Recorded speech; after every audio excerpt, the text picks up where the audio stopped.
Hi, I'm Sam from the Renaissance Sword Club, and I'm here to talk to you about the partisan, which is a polearm with a long cut and thrust blade, which has two lugs at the base of it. It's primarily a thrust-oriented weapon, and it can be used one or two-handed, with either hand in the lead, and that hand in a nails-down or nails-up grip.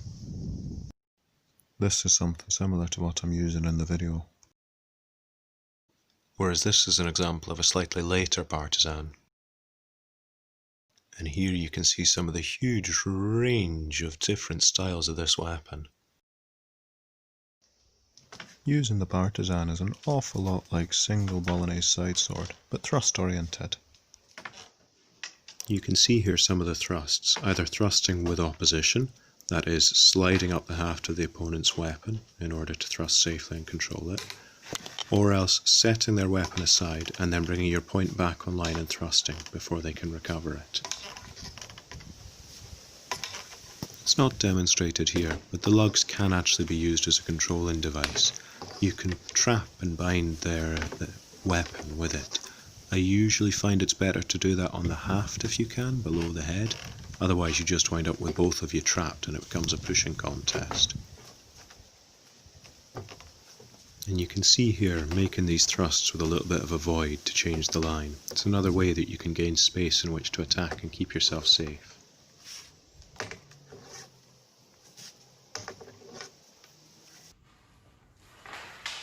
And now some examples from free play, because stabbing a dummy doesn't teach you anything.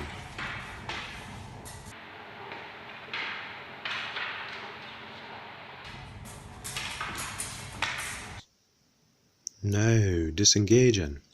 Whether you call it a cavere, cavazione, sfalsata, cut under, you see actions like this in all sorts of bladed systems. Just that movement underneath the blade.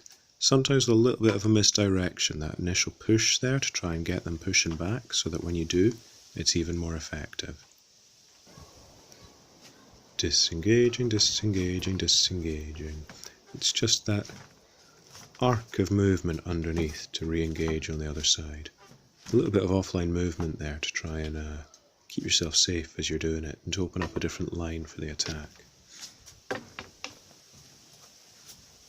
On the second action, the thrust can be made with more cover from the partisan itself because of the side of my body on which it is, so there's less offline movement needed. Struggling a little with the fact that the other partisan I'm using won't stay where I put it.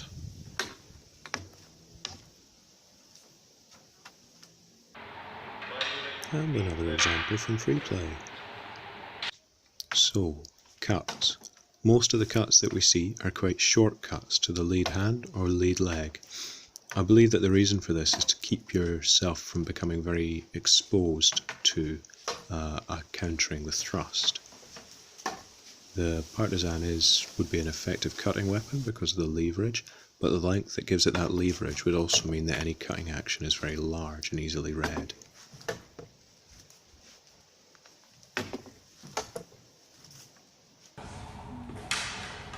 Here's some more examples from free play, this time to the leg.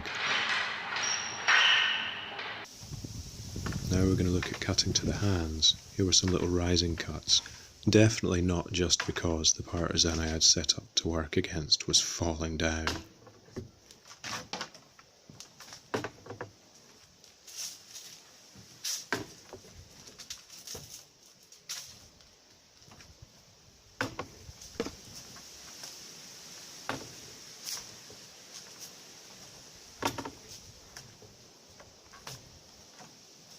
And some more examples there. Snipe, snipe, snipe. Snipe, snipe, snipe.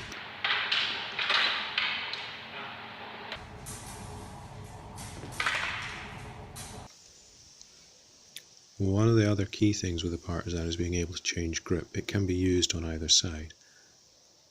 The safest, I think, way to do this is to change your front hand. This can be used with a defensive action because you're sweeping the weapon from side to side. So this can be used to beat aside a thrust and then potentially give yourself a nice line on which to respond.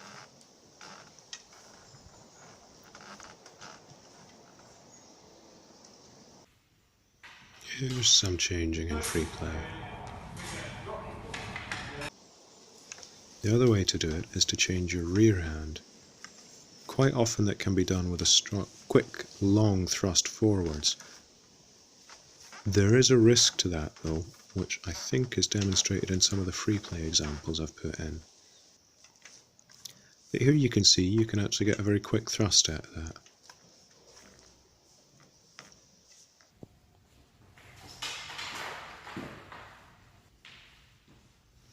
The risk though is when the weapon's extended in one hand it can be very easily pushed aside.